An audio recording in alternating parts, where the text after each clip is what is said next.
Who would be a Wolves fan, eh? On goes Bull. People might yet win it here for Wolves. Flash in the shot. What a goal! Molineux in all its magnificence.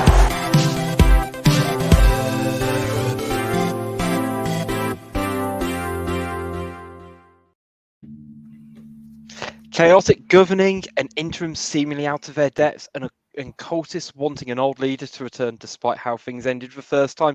Hello and welcome to today's episode of Wolves Fancast, part of the 90min Football Network. Joining me today, I've got Gully and Stu. Let's get right into talk. Rich, sorry, did you just compare Bruno Lage to Boris, basically? Or... No, I compared Nuno to Boris. Nuno to Boris, okay. Yeah, Nuno to Boris and Bruno to Liz Truss. Because Nuno has a cult following. No, Apologies. No, it was Steve Davis to Steve Davis. So Steve Davis is to Truss what Nuno is to Boris. Is Scott Sellers in your ear confusing you with things at the minute? I think so. Well, I was going to say seemingly. I don't know where Scott Sellers fits into this analogy. He's probably it's even 1922. It's the World Economic Forum, eh? Yeah. He's the Economic Research Group or any of those lobbyists. ERG, Yeah, probably. Seemingly, evil. I feel like it's evil. I feel like we're ones out of our depths, like trying to pick apart my cold open. But are we just doing this so we don't have to talk about the game? No, we want to talk about the game. Let's get into it. Let's get into the meat, the veg, the two gravy, and everything in between. A big shout out to everyone who's joining us live on YouTube. I can see we've already got a lot of comments. We'll try and get through as many as possible.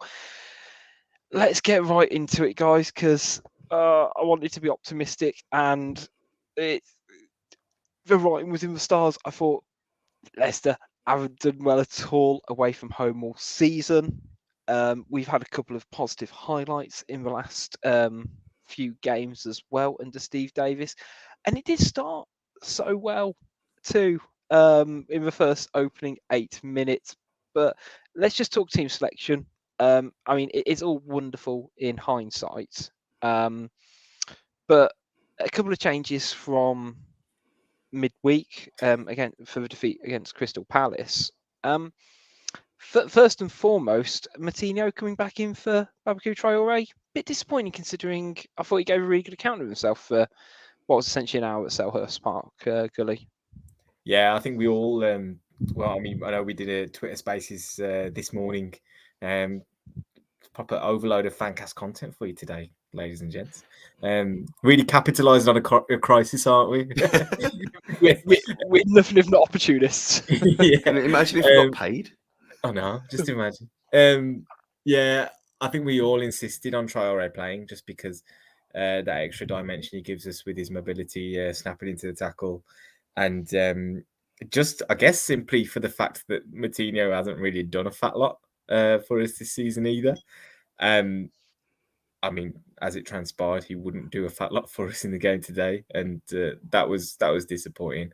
I did like the comment there that you shared, Johnny for better protection, which famous last words, as you say. But I thought Semedo was harshly dropped anyway, as much as there was a lapse in concentration, especially on the winning goal against Palace. I think in pretty much every one-on-one against Zaha, I backed him to come out on top, and he did when he was running at him. And I think Harvey Barnes would have had a much tougher time of it if Semedo had started in this game. Lo and behold, it didn't quite go to plan on that front. Not quite, and I agree with you around Semedo, who he did have a poor second half, but first half in particular, I say he kept Zaha in his back pocket. It was only second half when Zaha started picking the ball up deeper or more inside was when it kind of really caused a few more issues. And even I guess the first goal was almost inadvertently because of that, because they switched positions and Eze then comes up out on the left and I guess tweaks it. But Stu, I know in your nihilistic self you're going to say it doesn't matter anyway because they're all crap. Front line though, again, you've got you essentially had your front line of Adama, Costa, Podence. Were you always optimistic, or No. ever optimistic even? I mean, everyone knows that I wasn't optimistic. I mean, I even tweeted glorious as soon as I saw it because it was just. I'm just sick of it at this point anyway. But I mean, I completely agree with what Gully said though. I mean, though we put it in the group and he said, well, Semedo's done nothing wrong apart from not running. That's all he didn't do. He did one thing at Palace where he didn't track his runner, and Johnny's been wank all season long anyway. But oh no, because of how he's been for the last 3 years, oh, it doesn't matter. And then look what's happened today. He was pathetic, and I think someone else mentioned it in the group as well about the because indeed he wasn't there, so we wouldn't need Boubacar Traoré. Well, again, that failed as well. And it's like just the basic things. I mean, you've rewarded Bueno with a start, which is good because he played really well at Palace. But Boubacar Traoré had something different, and there's no point talking about the front three because we've done it to death. And I said this morning I wanted Jim Campbell to have a go, and he came on, and obviously the game was gone by then, so we haven't seen him at his best again with any kind of chance. But it's just baffling every week. It's just baffling, and if normal people like us can see it, why can't they see? And he was on a hiding to nothing from the very start. Just lost for words. Well, I was going to say, you say I'm hiding for nothing from the very start. I did think for the opening 8 minutes, which is a very specific time frame I appreciate in football. Usually it's 45. For half an hour, I'll allow a 22.5 minutes, quarters, whatever. 8 minutes. I don't think I've seen genuinely a side as poor as Leicester. I couldn't work out whether it was just Leicester were poor because I'd given away the ball really sloppily in parts, or whether we just came out for gates at full speed, because we did create like about 2 or 3 decent chances in the opening 8 minutes, and I think particularly the Costa one where it was a fantastic little bit of movement to open things up.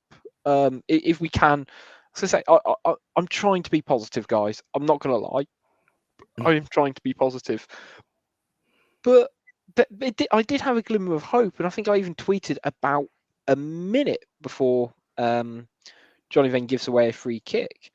We need to capitalise on this early pressure because it seemed like we were doing the right things yet again. Same as we were against Palace, I guess. I mean, it's exactly what we asked for this morning, wasn't it? When we were saying about how do you get the fans on side, and we were saying, well, just go out the blocks, full pelt, and you'll get people behind you, and you'll get the fans on your side. And that shot from Costa, I mean, both of them, his and Podence's similar kind of position. You wouldn't expect him to score when Podence later on, obviously. You wouldn't expect him to score from there, but it's better than we have been having. But again, it comes to it that we have one setback. I mean, a ridiculous setback. And the whole thing just goes completely to pot. Like they're so mentally fragile that they can't fix something that's... I mean, that's a wonder goal. You can't legislate for that, obviously, giving away the free kick in the first place. But up until that point, it looked like there was some kind of plan. And weirdly enough, it was the plan exactly on Sellers' little board in the stand. But we'll come to that after. But yeah, it's clearly a mental problem because you are right, Rich. The way we started was like how we started on Tuesday. And then you have one setback and it all goes to pot. I think when you look at specific scenarios, I remember Neves putting in maybe 2 free kicks early on, which we'd won. Bad deliveries, got headed out. We won a couple of corners in that time as well. And all scenarios where there were opportunities to get shots off. Obviously, as kind of dribble out for goal kicks, get deflected, get blocked. Exactly the same thing happens at the other end at the first opportunity, and Yuri Tielemans sticks it in the top corner. Which, I mean, it was a ridiculous strike. Like you say, you can't legislate for that. But it was just a microcosm of where our attacking talents are sitting. And there's, as much as Leicester are a bad team out of possession, and they were wobbly right at the start of that game, and a good team takes advantage of that. A good team goes 1-0 up. We aren't really a good team at the moment. And I think you just saw though that a Brendan Rodgers side will consistently have confidence in their attacking players, and as just are bereft of it because we've generally been a negative team over the years. The last couple especially. I think now the onus is on our attackers to really set the tempo, set the tone for games. It's almost like they're in a slightly different kind of mindset, and maybe we're not used to that. Brendan Rodgers teams will always be attacking teams. That's how it's always going to be. They're designed to get the most out of their forward players. We haven't been for the longest time, really, and we're looking to them to really kind of pull us out of a hole, and they can't do it. And Tielemans pulled his team out of a hole because they were in one. They weren't doing very well at all. And while it was just an absolute screamer, it was a bit telling, I think. Don't get me wrong, fantastic strike.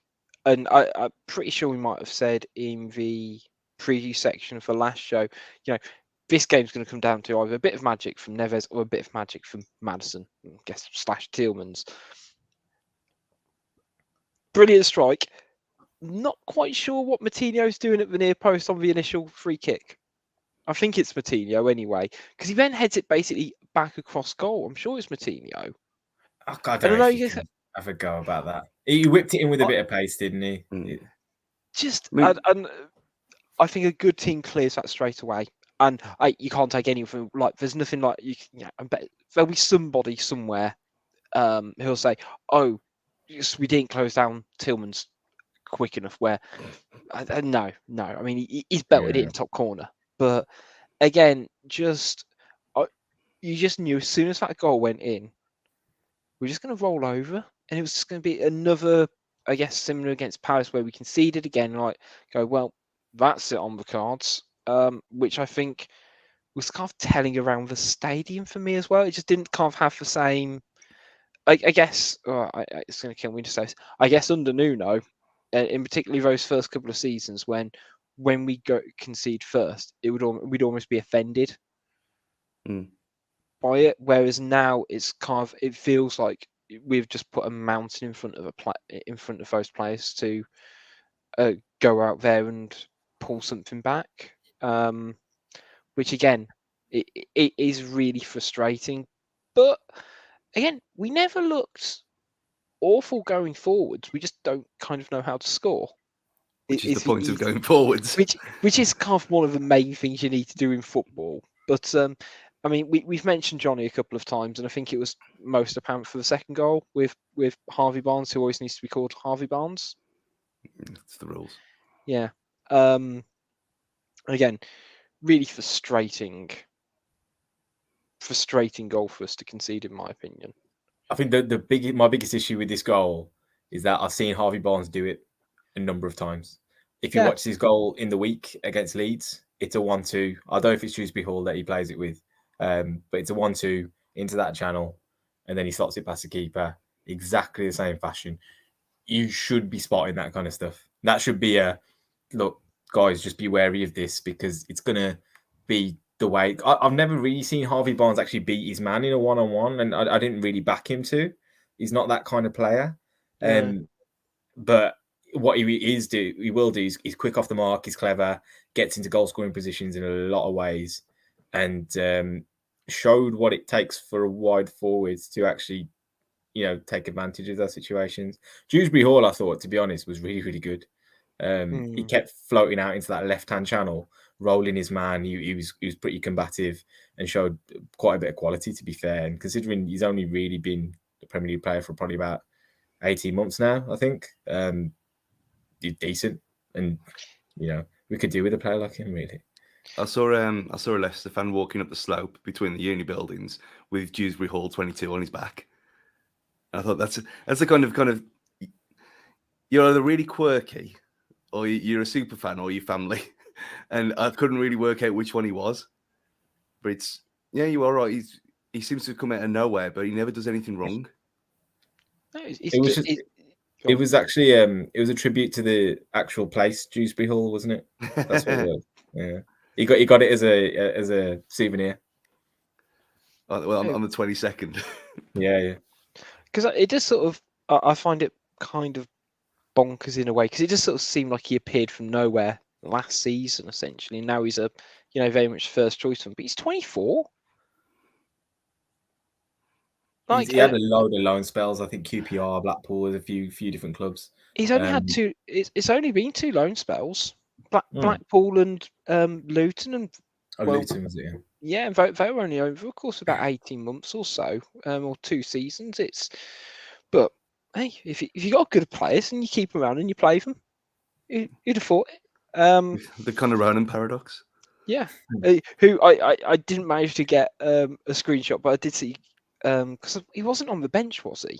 I saw him walking around the bench in his full hoodie and tracksuit bottoms, but you just wonder what on earth is going on there. I did just see him. I saw him just having a coffee, and I just like on the little bench that they have next to it. I'll just say big shout out to everyone in the comments, especially to Paul 2011, who's a quite consistent listener and watcher. Must be bad if Rich has hit the bottle. I said this pre-recording, but I feel like I'm slowly turning into Stu with more nihilistic views. And the fact I now drink during podcast recordings is getting to be a telling sign for me. But this is, I feel like I'm just going to do my beer of the week at this point. But I've gone for the Salopian Brewery Darwin's Original, of which my screen's blurred so you can't see it, but I'm just avoiding talking about the game, aren't I? Because the next thing I want to talk about, I guess, we'll talk chances. Because again, even at 2-0 down, we were still creating, and Podence had a shot with his left foot, which was clean. It wasn't a scuffer. And it was like, of all days for Danny Ward to actually, turn up and do his day job, had to be today, didn't it? I mean, how many times have we slated him and took the piss out of him all season long, and then he does nothing wrong whatsoever all game. But again, I don't think it was one of them where he's pulled one out of the top corner, has he? It's a comfortable save for him. But again, it is strangely on target, which is what we've been asking for. But there's nothing left to say. We scored. How many goals have we scored all season long? We can't keep saying these players are good because they're not. And wasn't there one where Nunes went through as well and pulled a save out of him? I don't know if he got flagged offside or not. Yeah, he was way offside. Was he? Okay. Yeah. But there's a few times when Adama went down as well, and the usual Adama Traore thing, if he was a decent ball into the box, could have caused absolute chaos because there was actually people in the box, and he scuffed it and it hit the near post and with the new man, and it all went wrong. But it's the same old story that when we do get chances like that, it's always at the keeper. And you look at, like we just talked about, Harvey Barnes, slotted it straight through Sarr's legs, perfect. Whereas Podence, obviously with not scoring many goals, snatched at it. Easy save to make. I don't know where the answer is there. We kind of circle it, and it came out end of the game, and I do like a good XG stat. I don't know how much I always buy into them sometimes, but XG philosophy had us down as 1.8 versus 1.06 to Leicester, which is quite staggering. I guess when you kind of take into account 2 of Leicester's goals for outside the box, and I know Andy Powell in the YouTube column said sort of 4 chances, 4 goals, chat over, loads of chances and no goals, and it's really difficult because when you, I guess, go off a numbers game, and to be fair, you look at all the other stats. I think we had more shots on target from them, we had more possession, and more corners as well. I think if you just went off the box scores, as it were, you go, oh, Wolves were really unlucky. But I don't know whether it's the emotion side of it in football that I can't quite justify it, because we conceded four goals. Yeah, there's always going to be that, because that 1.85 is a cumulative, number that's added up a host of pretty low XG chances. Basically, it's what aside from, like you say, Pedence's one, which you really recall as a good opportunity. There was a couple of kind of weak headers into the box after crosses into the box and stuff.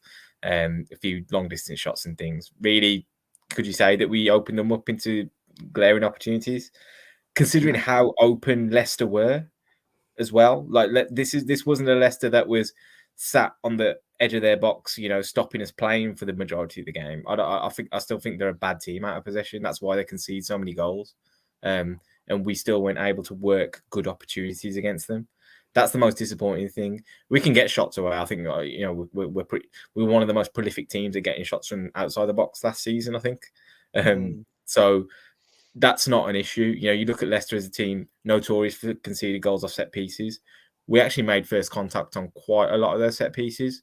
Didn't really register a proper effort to worry Danny Ward. I think there was maybe a near post flick on from Collins. I think Costa had one off a corner as well, but nothing to really make a team that shits themselves at the prospect of a corner or a free kick to really concern themselves over it. So again, read what you can into the numbers, and I know I use data as a bit of a tool to kind of embed my thoughts and feelings about games on stuff, but it's not really a reflection of the game, I don't think. Yeah, it wasn't like the classic Southampton 6-0 where we actually were the better side and we got unlucky with them scoring 6 goals from 7 shots or whatever it was.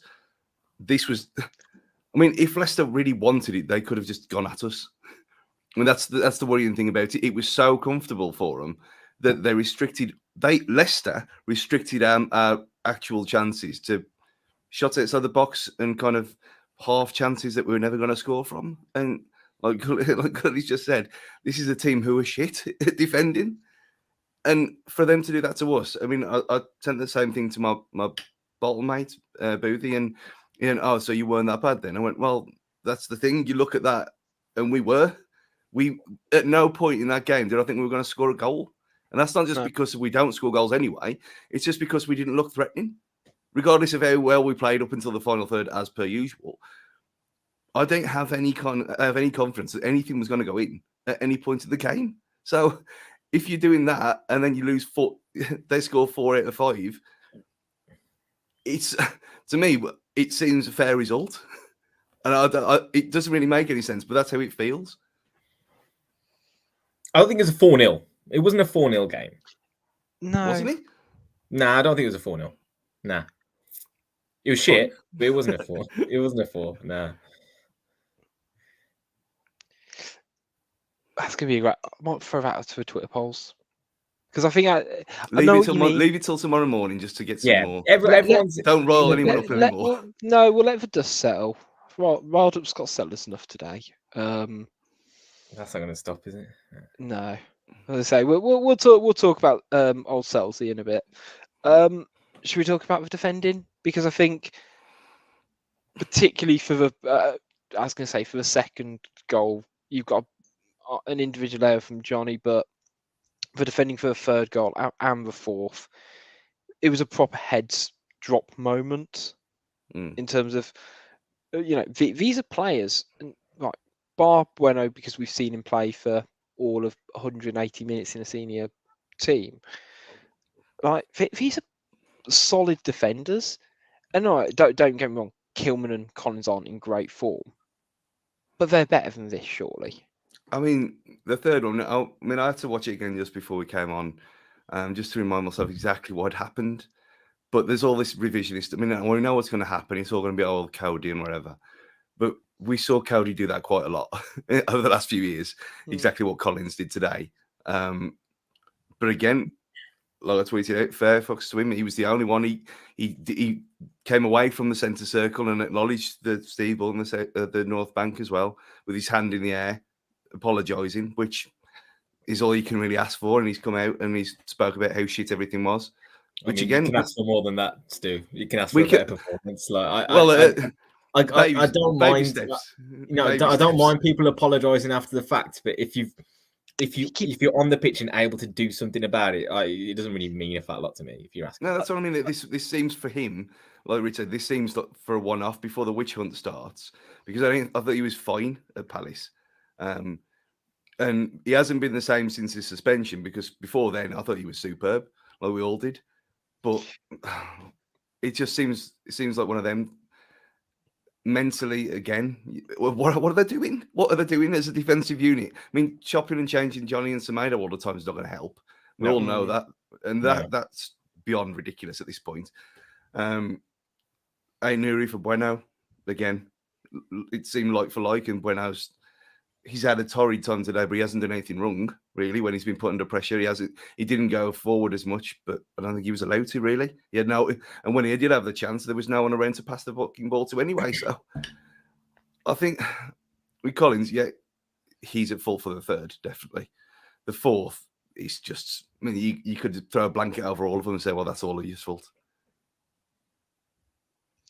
Yeah, pretty much. I mean, I think if you are going to pick out individual, I thought Kilman was really bad in possession today, like really bad. Yeah, well, he gave the ball away for one of the goals where it was just like it was for fourth, and then he stepped out. He stepped the wrong way to block out the cross as well, and again, I think that's arguably one of the worst performances I've seen in Max Kilman in 2 years. And again, it's just not a player we're almost accustomed to seeing make these shoddy errors.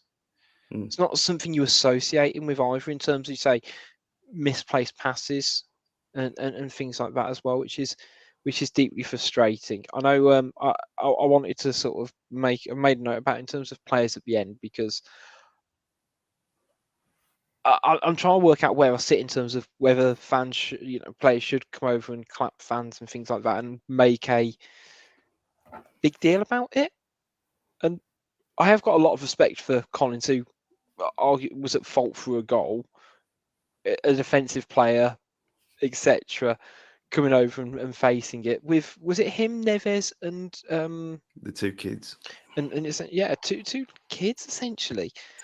And I do find that frustrating. And one of my big things, and we had a comment on Twitter from Bradders saying, does the decision by all bar four of the squad to walk down the tunnel without acknowledgement for fans says everything we need to know about their mindset right now? And the thing that not triggered me, I guess, is Steve Davis is a Wolves fan. There's a big thing about him being a Wolves fan, and it is very much synonymous with him as interim head coach. I'm not saying he needs to, that Arsenal all or nothing, I fucking love this club and whatever. But him, more than quite literally any other manager we've had in modern history, can empathise with how fans are doing at the moment, in my opinion. And look, it's easy for us to pick out scapegoats and things like that. And if all of the players and the coaching staff had gone over to the South Bank and gone over to the North Bank, it wouldn't have made a blind bit of difference to results, and it won't have make a blind bit of difference to the next game either, will it? But do you think it would have done anything if more of those senior players had fronted up, so to speak? It just I know, like what Gary said, I'd rather him not make mistakes in regards to Collins, but I think it just gets people off their back for a little bit. And what does it? I know obviously everyone's embarrassed and humiliated, and we sat there and what the pure sods who stayed and watched till the end. We sat through that performance, and yeah, we don't expect to be acknowledged and whatever, but I think it would go a long way just to, even like what he did. What difference does it make? It took him 5 minutes just to walk around with his hand up saying, "Yeah, sorry." So we all know it makes no difference in the long run. Yeah, but it's the gesture of it, and it takes a bit of pressure off them for next week. So I don't think I'm not saying it from the perspective of I'd rather him not make mistakes. I understand mistakes will happen. Yeah, it's more the case that, and I'll use an example from today's game specifically. Diego Costa went and absolutely ploughed into Wout, I think, in the first half. Turned around, screamed at Nunes as if to say, like, look, we need to get into these, like, we need to get into their faces, try and provoke a reaction out of our players. It's the whole Roy Keane meme of where he's like, You know what? I might just smash into someone just to kind of feel something. And it's right. It's like, you know what? You got a crowd on your back, yeah. And we all know what it's like when Molineux is toxic, and it was reaching levels today. It wasn't quite as bad as I think it could be, but they you know, don't know, do they? It's like you're no, stepping onto the next segment. But if you want to provoke a positive reaction, your football's not going right, your touch is off, you know, things aren't quite going for you in an attacking sense. You're not creating chances, all that sort of shit. To an extent, I can understand it. What you cannot accept is if there's a 50-50 in there or a 60-40 in their favour even, not going in full-blooded, bang, and getting something out of the crowd that will back you. You're at home. This is your territory. The fans will respond to that and they will look positively upon that. Someone like Collins, has every right, without, take a yellow card. I don't give a shit about that.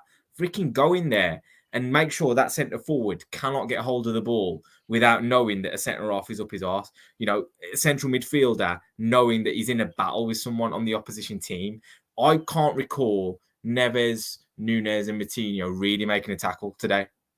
I mean, correct me if I'm wrong. So, it's little shit like that. They're in the battleground. They're in the engine room of the game. That's where, especially against a team like Leicester, again, they're not a good team. They're a fragile team themselves. They're soft as shit, really, especially without Ndidi in there. Get into them. That's the kind of stuff I want to see. I don't want to see people holding their hands up, walking around the pitch going, sorry, lads, maybe next week. Yeah, but when they haven't done that, it's the least they could do. I mean, what you just said about, I mean, you're describing a certain type of manager there, got it. I mean, we'll get into that later.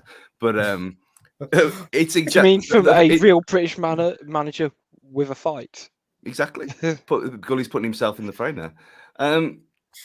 I think what you said about the tackle thing, in my mind, the first person who put a good tackle in was Boubacar Traoré when he came on. Well, that's his game. That's why he should have started the game, though. This is why we know. Exactly. We know exactly why he should have started the game. Yeah. And in a game like this, which is what we said at the start, it was absolutely ridiculous that Moutinho started yet again and he didn't.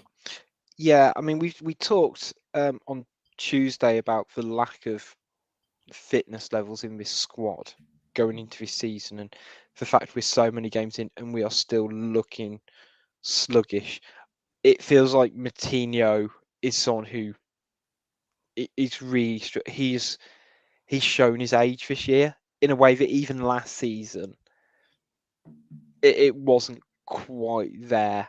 That's more worrying. But when you've got a player like Traoré who is doing the right thing, then I don't, I found it really frustrating. You say like the difference it makes, and you're right, Gully. Completely agree with you. You just want to see that passion sometimes. Compare what was the reaction last week, 8 days ago, to Joe Hodge?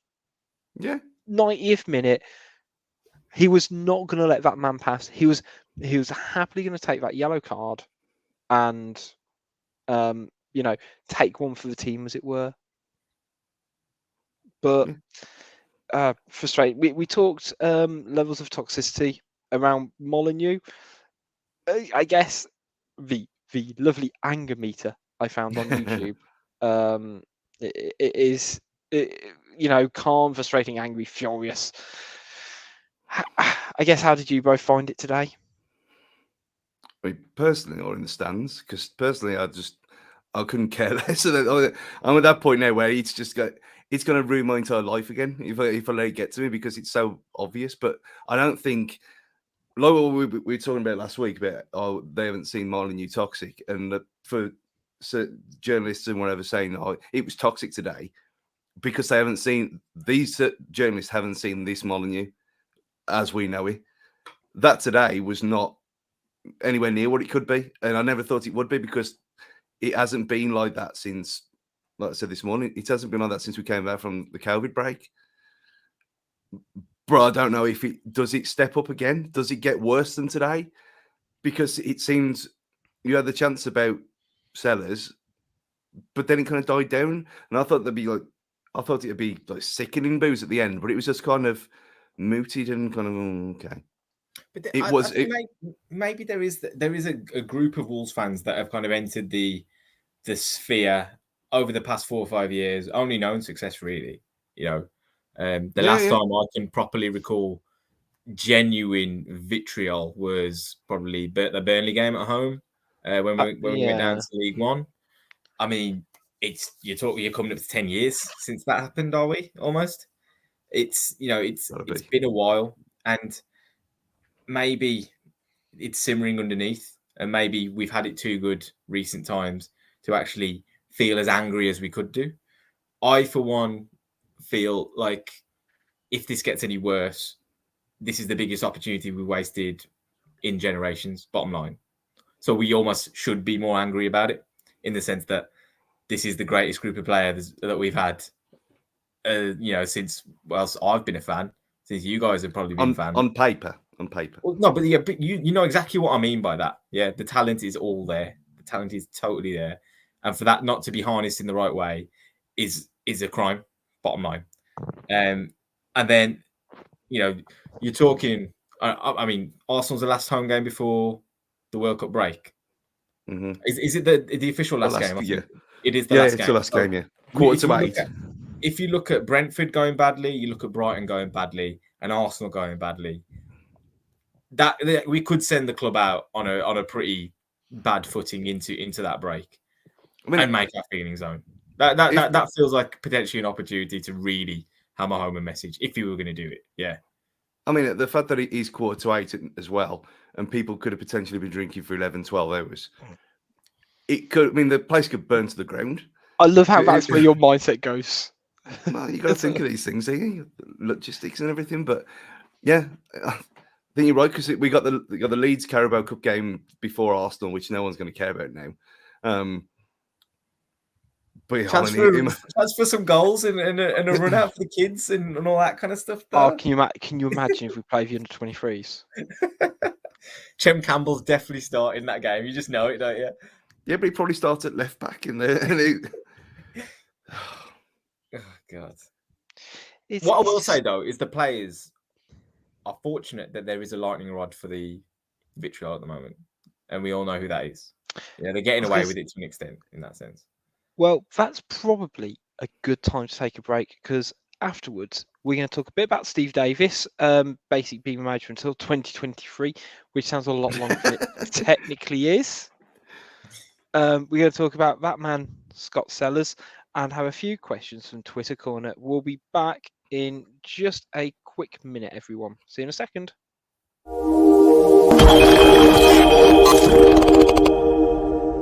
Hi all, Gully from Wolves Fancast here, and just like all of you long-suffering Wolves fans, I know exactly what it feels like to be lacking a creative spark here, some outside-of-the-box thinking there, but our sponsors Pixel Yeti Media are here to help. They're a creative agency that cover all of your web design, branding and marketing needs, with our very own wolvesfancast.com, a fine example of their work. So much so that I hear Jeff Shi is looking to do a deal this summer. For now, it's back to the team to ask just where the Diogo Jota money is gone. We may have just had our answer.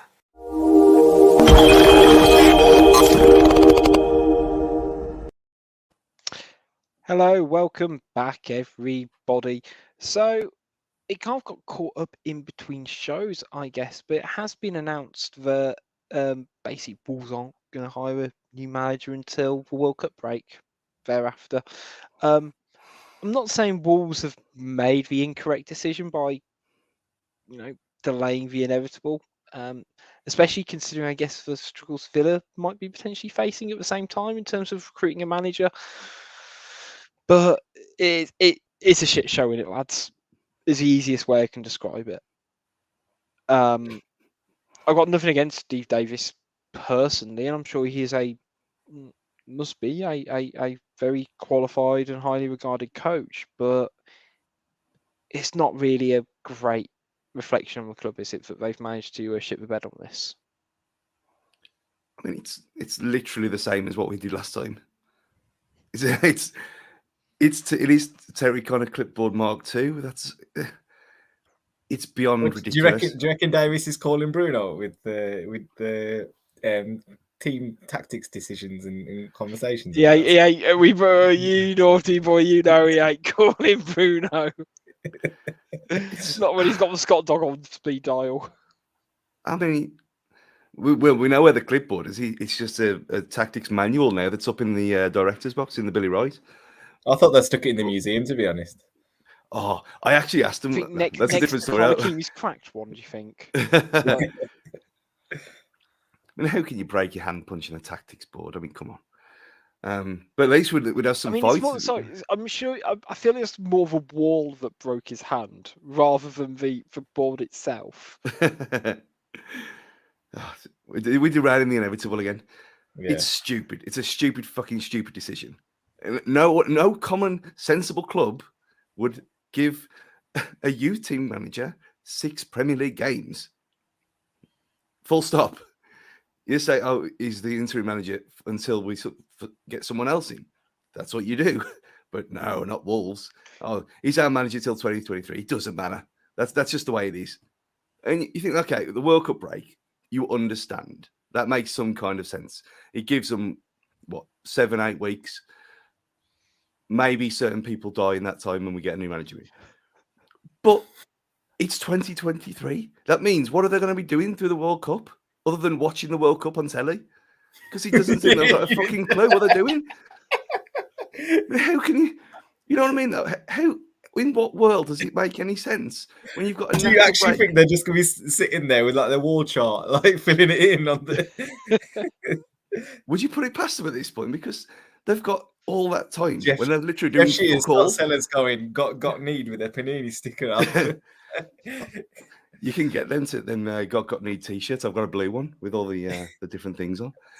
But you know what I mean, though? It's like the club, he's not playing football games during the World Cup. We're doing nothing at all. So in that time, unless you are like someone mentioned this morning on the Twitter Spaces, you're waiting for like the Mexico manager to be sacked to appoint him. Then what are we doing? What are we playing at? It doesn't make any sense at all. It hadn't quite occurred to me, but I know that they said 2023, but I kind of took that as just after the World Cup. But we're back on Boxing Day and we're playing on New Year's Eve as well, aren't we? That's at least 6 games. He's got extra games. I am now slightly panicking. They did say until 2023, didn't they? Yeah. It wasn't that they could have said, we're not making a decision until after a World Cup break, which I think is bonkers, because even if you don't take into account the QPR game, because at that point, it's been a long week in Wolves, let's be honest, because I think at the time of the Palace game, we were quite strongly linked with Michael Beale. We had 12 hours of that before that dropped off, and then it was, we're sticking with Davo. Even if you take out the Palace loss and today's loss, we could have still done with a new manager. Those results don't change anything. Even the Forest manager didn't change anything. The fact that we still need stability. You say it doesn't change anything. I think because there are very distinct parallels we can draw right now with another club across the Midlands who are in exactly the same boat as us. Tell you what, did you hear they had a cracking defensive midfielder today? Apparently done all right. Stormer on his full debut. Standing ovation. Fully, played in his actual position. I was chatting to my brother-in-law today, and he's a Villa fan. And I said to him, I highly doubt Leander Dendoncker got a single standing ovation in any of his performances at Molineux, which is amazing, to be honest. But I don't even remember him getting subbed off. Yeah, you know what? If he played, he tended to just play out, didn't he? Because he was Forrest Gump, and he wasn't on there. But like I say, beating around the bush between comparing the two clubs, both clubs are basically in exactly the same boat right now. Interim manager, failing squad of talented players, both in the market for someone new. Now, on a day where you might be in the same market for the same kind of managers. Obviously, names like Ruben Amorim have been thrown around related to both clubs. If you see two prospective Premier League jobs, you're being touted for both, and you see one team has won 4-0 and one team has lost 4-0. Basically, all you're really working on is what kind of group of players you're going to be potentially working with. What performance and result is going to entice you most? It's not even a question, really, is it? Now, as much as giving Davis the job until the World Cup break. Had some. I think I'll give it more credit than probably you would, Stu, just in the sense that no, I agree with up to the World Cup break. I agree because it Yeah. made sense because he gives them thinking time. But It's afterwards, which is I just don't think Davis commands the respect of the group really, and a performance like today tells me that even more. Whilst they had a couple of moments here and there, they've done all right first half against Palace as well. I don't think he has the bottle to make big calls. Bringing Matinho back into the team today. I know Bueno's started. Aït-Nouri was missing, wasn't he? Really against Palace, which gave him an easier into the team. Chem Campbell coming on today ahead of Guedes was a crowd appeasement tactic. I think more than anything. I don't think it was anything to do with whether he thought Chem Campbell should be playing the game or not. I think at that time it was quite heavily in kind of advances towards Scott Sellers in terms of the negative sentiment in the ground. So he made that sub to kind of tone it down a little bit more than anything else. Who made the sub? Interesting use of the Scott pressed the red button. Scott pressed the Chem Campbell button, didn't he? Release Campbell. And then everybody clapped, and then everybody was fine after that, weren't they? Obviously. But ultimately, I just know any prospective manager is going to look at those two groups of players. One's turned up today for their club, for their interim manager, for their fans, and they delivered a performance against a half-decent team as well. We were playing a shit team. Don't forget that. Brentford, I would never have backed Villa to get a result like that against Brentford. No. Tough team to play against. For us to go and walk away with the exact opposite result against Leicester says a lot about that group, man. It says a lot. Yeah, it's worrying. I mean, the other thing that I guess broke after the Palace game, that I don't think a lot of people picked up on until the Wolves poddy show, was around Scott Sellers' influence of the club at the moment, and there's, I guess, been a bit of back and forth about how much influence he has had in terms of the actual first team, whether it's come from team selection to tactics to substitutions. But we love a scapegoat at Molineux, don't we, Shi? I mean, it's not a scapegoat when these things seem to have been happening, which is, I mean, when it first came out, when Liam Keane said that he'd been involved with substitutions and tactics and fine. And I know Gully's going to say, yeah, it's a coaching collective. They're all involved, wherever. But then you had the things on the denials that come out. And then you had a guy put on Twitter, no, he'd taken a picture of him sitting literally next to him. Well, as close as you can get to that area in the Billy Wright Upper. Hearing him say these things, hearing him make tactical decisions. And then that's debunked again. And then it comes out today, and he's got a fucking folder with the tactics in the actual game that we've just been watching, drawn on like a child. I mean, even Gully does it better on here. And that's, you know what I mean? We do this as a hobby, and that's his professional job. But he's clearly influencing tactics that, what is he? Why? It doesn't make any sense. And you either leave Steve Davis alone to do his job, or you, Scott Sellers, you go and sit in the dugout, or you come out and say, yes, I am part of this thing. But to do it in this kind of secret, evil back way that he's going on, it's all just bizarre. And like, well, who is making the subs? Like, you had that chant from the South Bank, Sellers make a sub, and it's already out there now. And there's no coming back from it once that starts. So you either come out and say exactly what's going on, and not through certain journalists as well, and who may or may not work for paid sites, to say, oh, yeah, no, this is definitely not happening. It's not. But we've got evidence the other way that's saying it is. So the whole thing is just a complete farce. I mean, having a temporary manager until next year is a farce in itself. If that temporary manager is actually not doing anything other than coaching the team in the week, and this guy up in the clouds is making the decisions, why are we not told about it? You know what I mean? It's all too strange. It just doesn't make any sense to me. And it's just adding fuel to the fire that we don't know what the fuck we're doing. It's well, Stu's voice sounds like it's going. We could be in here. We could be all right here, guys. Yeah, I think the bottom line is there's going to be involvement. Clearly, it's obvious that there is. I highly doubt it's to the extent everybody believes it is. I think everyone's taking it to the extreme that basically Sellers is running the show.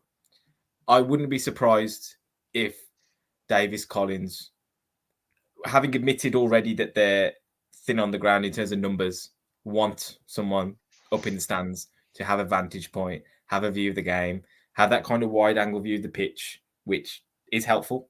You know, sitting sideline, I think, is probably one of the worst kind of viewpoints of a game. You can transmit messages, obviously, verbally, but I don't think you can actually see everything that's going on. And so having that height actually helps out. But it's not a good look, is it? It's just not a good look. The optics are just terrible.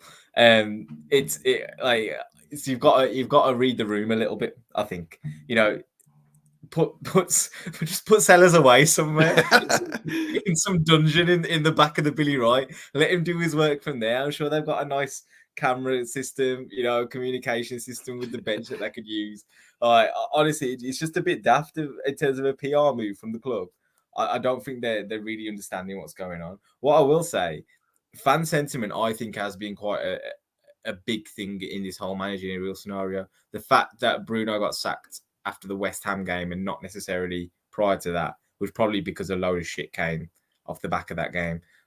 I reckon the change in tack in terms of managerial appointment away from Portuguese names, away from kind of the well-trodden path that we've used previously, I reckon that was a lot to do with fans making comments about, you know, we're going to end up with Pedro Martins or Carlos Carvalhal or whatever.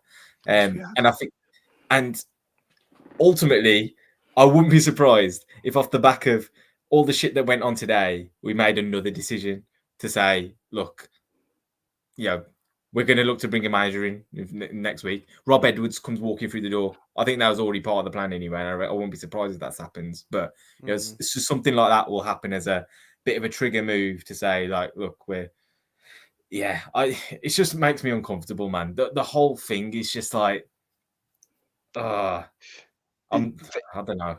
It's I almost can't show as many of the comments because so many of them are just like, it's just clear we don't have a plan.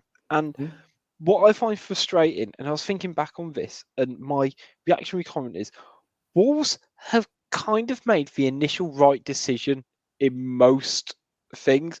What they have failed to do in the majority of them is like the follow-up action to get it right. Slight typo, but we'll take it. Sellers in the cellar. It's, you know, like, yes, it was. I think we got a question for Twitter Corner about Nuno. Yes, it was right to get rid of Nuno when we did. It was right to get rid of Bruno. What we have struggled to do with it is the actual execution of bringing a new person in, and it's just not sustainable. The wheels will come off, and like, I don't think it helps that Scott Sellers has the title. He's technical director rather than sporting director. Am I right in thinking? Yeah. You know, it's a fairly ambiguous term. It doesn't. That's what he is. Yeah, why not? You know, it's quite hard to actually put into it. Martin W in the comments saying Shifnal Town a better run. I'll agree with that. Happily. That's because they got money, though. I think they're quite well bankrolled. I'm pretty sure say, they've got money. Yeah, Mike trying to keep them healthy. We'll get the Saudis in. We'll be fine. Yeah, I was going to say, or Mike Panther, but just like Price's father-in-law said. Sorry, it was a bit but yeah, he's clearly been scapegoat. I understand Scott Sellers is a qualified coach. He can clearly have a potential impact and things like that. But it's such a bad look on the club to just go, oh yeah, well, we've not found a manager who can, we can sign. So here's what we're going to do. I'm going to do it. And you go, fucking just guys. But I think on top of all, I think this is just this is the final straw with him, really, in 2022 as a whole. Because you look at, I mean, before, like last year when things were going well, I'm talking calendar year here. So before March, then like March time, before the wheels came off under Bruno, no one talked about Sellers. He was kind of like a joke figure, like Thelwell was before him. But then you started the stupid nonsense, like the first one, the Traore thing, sending out. I mean, I don't need to talk about Traore anymore, but having a small squad and someone like that around when we don't have any other players on the wing, sending him out for free with no obligation to buy, which meant he was going to come back if Barcelona didn't have him permanently, which was never going to happen anyway, as we all knew. Who benefited from that? No one. Fabio Silva loaning him out without a replacement already through the door. Farce. Cody, loan, 4.5 million. Not even an obligation. It's like, then on top of that, you signed one striker in 4 years, even 2 years after Raul had his injury. No, it doesn't matter. Like, we hadn't signed a defender until Collins, and since Bolly. Oh, doesn't matter. We'll be fine. And it's like, he's this fucking technical director of this club. He's in charge of the football side of things. There's no escaping from the fact he came out in the summer in that video, in the Ask Wolves video, saying that he would spend money if he was allowed to, and he wouldn't buy players if he didn't want them. And he said that. That's not rumor. He said that. And if your technical director's then coming out and saying, "Oh, just because the manager wants them, I have to agree as well," and you think the guy's got serious, he's already on thin ground with certain fans anyway. And then you put all that into the melting pot of shitness that this season's been so far, and then this stuff comes out, and we don't sign it. I mean, Bruno asked for players earlier in the window, didn't get them. Shock. And we got them too late, so they didn't bed in, and then Bruno got sacked. And he is in charge of all this. He's the football side of the business. The buck stops with him. And to then come out with the stuff that, oh no, we'll put the academy kid in charge, the academy guy in charge until 2023, and then start meddling with these evil little witch hands. I am in charge. I am real in charge. It's like Puppet master. It's like, yeah, it's a puppet master. Geppetto. It's Geppetto. There's the thumbnail. And it's like, it seems like a power trip. And obviously this is kind of exaggerated by me being able to think, but it's one thing on top of the other. And this is the final straw for a lot of people. Stu, I will say, I think it works both ways. Kind of going back to the recruitment point that you made. We all remember, talk about players like Tielemans and Dani Olmo being suggested to Nuno and being rejected. Yeah, that was Thelwell, though, that wasn't him. But and then Thelwell, as another specific example, you have to question why Thelwell actually left the club in the first place. He was same role as Sellers is in at the moment. Left a Premier League club on the crest of a wave at a time when we were really doing well to go and take on a job in the MLS. For whatever reason, I personally believe that was probably not a sideways step, but a bit of a downward step, really. He's obviously ended up getting a job back in the Premier League now with Everton. I don't think he had the conditions to work that he would have wanted to as a sporting director, based on the way Fosun work, whether it be always working with Mendes clients and favouring them in terms of transfer moves and things like that. If you're continually being pushed in that direction and you're a sporting director doing your job, recruitment, all that kind of stuff, suggesting players, and then suddenly being told, look, we've got a similar player here, Mendes waving his shiny catalogue at us again, as like he does, and then us going in that direction consistently, that's going to undermine you. You're going to be quite unhappy with that. Thelwell was a really good football person, I think, personally. I think he's actually done a decent job by the looks of it in terms of recruitment at Everton so far this season. Yeah. They seem to be doing pretty well. Now, Sellers has been promoted from within. He's part of the furniture, the Fosun furniture, so to speak. Whether he actually has any say whatsoever on recruitment, I would be surprised. You look at the signs that we brought in. The only one you could say is probably Kaladzic. Beyond that, obviously Guedes comes in as a Mendes client. Nunes comes in as a Mendes client as well. Traore was a bit of a kind of anomaly, I guess, in that extent as well. But I just think there isn't, whoever sits in that position right now is on a hiding to nothing. There is no success to be had as if we continue to operate in the way that we do. Yeah, You know, but that doesn't go against the whole getting rid of players thing, which is completely tapped. no, it does, because I mean, I know that the Sace interview, as an example, has come out today about his departure from the club. We're talking Wolves, and a lot of talk about that. The bottom line: 99% of the Wolves fan base would have been happy to see Sace go. Like, Yeah, you yeah. know, Yeah, 99% of the Wolves fan base were quite happy for Cody to go. You know, but that's what I mean in terms of the decision conditions making. around that are just conditions, really, aren't they? But Bottom line is, it's just, yeah. I know what you're saying, because Yeah. we said on here that we needed to move on from these players. But it's the fact that the undervaluing of it, when we constantly told we're a business and we have to make our own money, blah blah blah blah blah. That we had 3 assets, however good or bad they are, it doesn't really matter. But the Cardi for 4.5 million, he's sanctioned that. No, Fosun haven't sanctioned that. He's in charge of that stuff. And if he's not, then we've got even bigger problems than we think we have.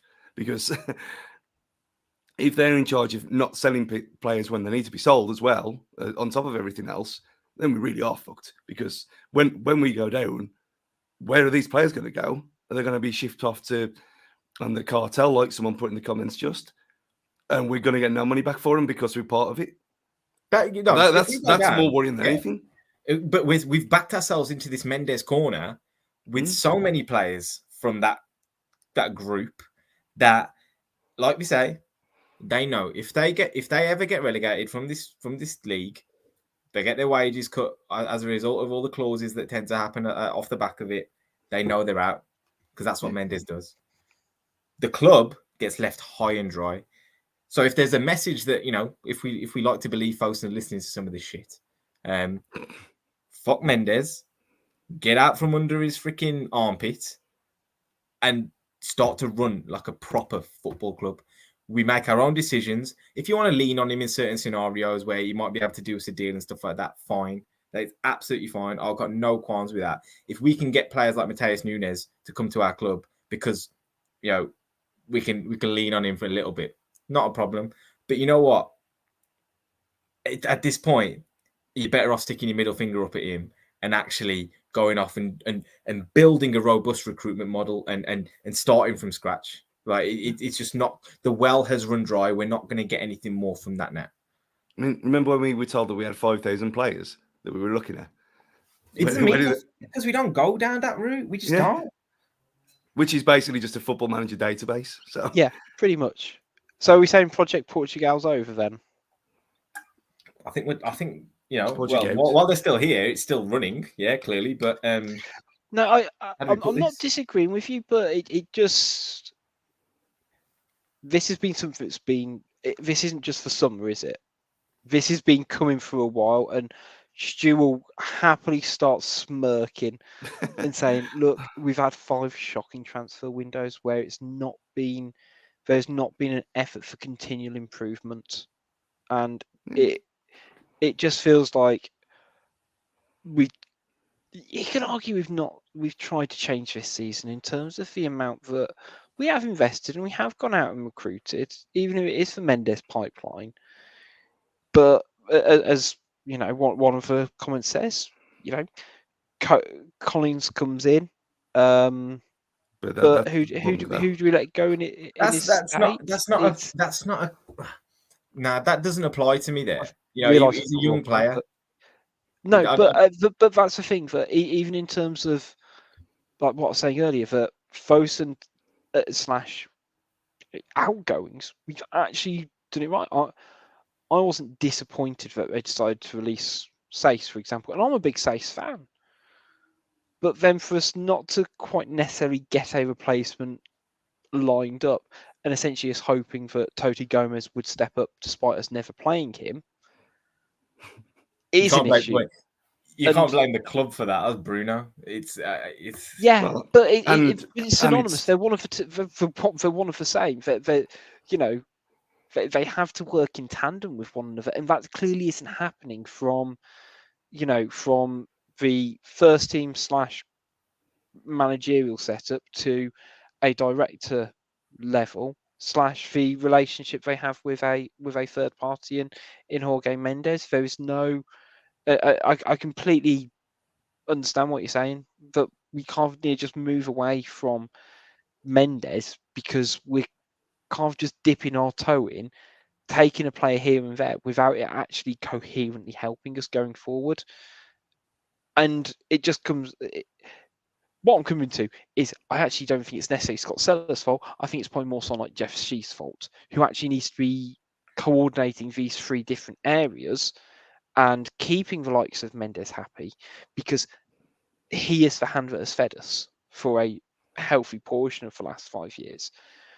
We obviously need to keep people internally happy, from a sporting technical director setup, and we also need to make sure we're keeping the current players happy. And seemingly, we've managed to kind of fuck up all 3 relationships at the moment.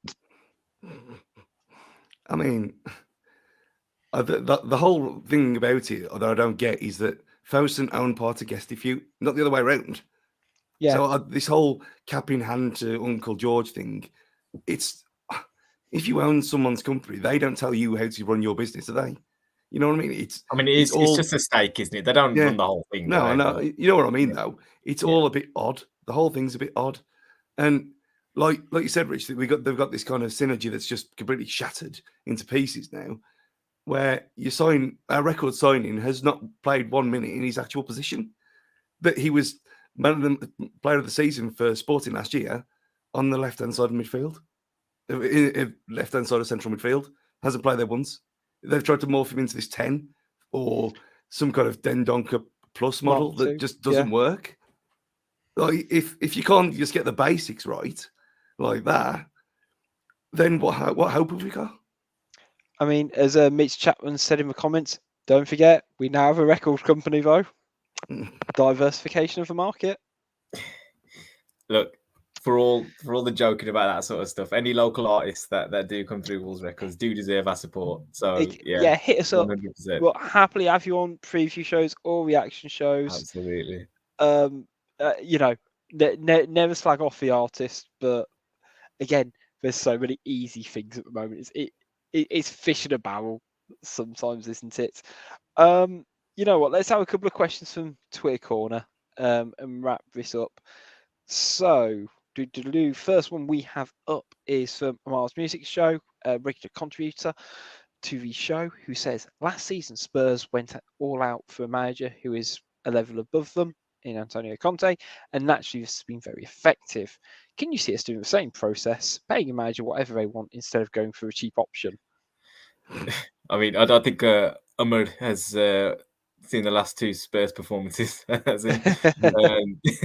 It's wheels look like they're coming off a little bit, to be honest. I do not know what time he technically tweeted that. It might have been, I think it was before midday. I mean, on that though, you look at the thing that's coming out in the Telegraph tonight about Ruben Amorim being, there we are, that his release clause is 10 million and not 30. And if he goes there and we have this special relationship with Portuguese players and the cabal, and they haven't even tried, then we might as well just fucking close the club down. To be fair, I mean, look, I think the club are just waiting for the Sporting fans to attack the players and staff again, and then we can get them all for free. So, we still have to pay 50. Oh man, I tell you what, this club... I don't think we're at the level of the Spurs, though, are we, to actually be able to make that kind of call? I don't think. Yeah, but the last manager we paid money for was Dean Saunders, so let's get everything into a bit of context here. But it is right though. I mean, they have completely fucked themselves over with that stupid comment as well, saying that there's no outstanding candidate. Yeah. So King D is obviously being his head out of the head turned with that. He's not going to come. Even he's not going to come now. I mean, what? King who? King Sean Dyche. Did you call him King D? What, you're trying to manifest like phrases into the ether now, aren't you? Like people will Well, start using this. I feel like I just need to find the Mean Girls thing. Like, stop trying to make fetch a thing. Stop trying to make King D. I would trying allow. to coin a new it's like- term, isn't it? Just, I'd allow the King. I'd almost just about swallow that King D. Oh, yeah. You're not swallowing no King D, are you?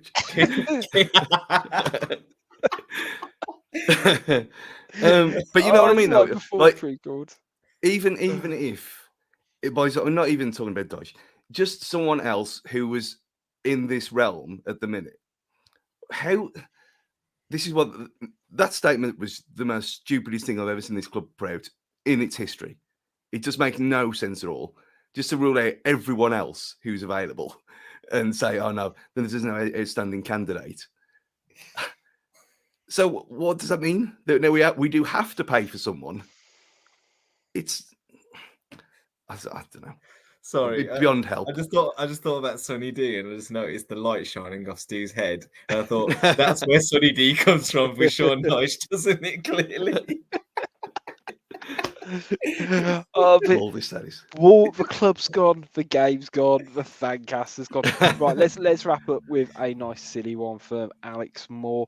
Which current or former Wolves player do you think could win Shiki's Castle? I would go Jota, just because he had that weird like dribbling style where he kind of just bump into people and then like the ball would land at his feet. Like he's not very graceful, but he's effective. So he kind of just like bulldoze his way through all the different tasks, wouldn't he? Something like that. I was thinking of Costa just for the whole battering ram thing, but then you got the balance beams and stuff as well, ain't you? It's hard, that was. I have very much. You know what? Dave messaged me earlier about this, about how it's going to be Dyche, and I went, well, and he was back and forth, and he said, how's he going to be able to understand them? And I said, well, if you go back in the Fancast archive to about 6 years ago, when I did sound like Sean Dyche for 4 months, there is that. So I think subconsciously I am morphing into him now, and I've got no control over it anymore.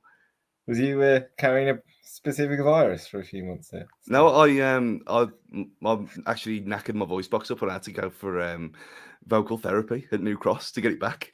Yeah. Oh right. But I'll see if I will try and dig out a Fancast recording, because it was just short. It was like peak worm eating voice. It was proper, I had to proper hold my throat to be able to speak. It got complete because was it Derby? It was Derby away on the final game of the season, wasn't it, when we got battered again? And I just because we were all having a bit of a laugh in the second half, and I just sang my voice away, and then I had to go for speech therapy for 4 months afterwards. Oh my god! I feel like I'm slightly changed my mood when I give my answer to who'd do well into Shiki's Castle after hearing about Stu's health problems. Matt Jarvis. We all got better. Fast, agile, nimble, surprisingly strong as well. I think he'd do a good job, Jarvo. Fair. We'll go with that. Yeah. Either way, we'll wrap the show up there, because I feel like we're going slightly mad. But big thank you to everyone who's tuned in live. Thank you so much for everybody in the comments. Make sure if you're watching it to like, share, and subscribe. It means the absolute world to us. For your ongoing support as always. Keep up to date with all things Wolves Fancast at Wolves Fancast. That's Twitter, Facebook, Instagram, and YouTube as well. Now they've introduced handles to keep things fun and fresh. Until next time, though, it's goodbye from Gully. Got Mendes. It's goodbye from Stu. Just fold the club. I thought you were going to go. It's Fox got sellers. And it's goodbye. Oh yeah, we've generally sort of lost the plot, haven't we? And it's goodbye from me, guys. We'll see you next time.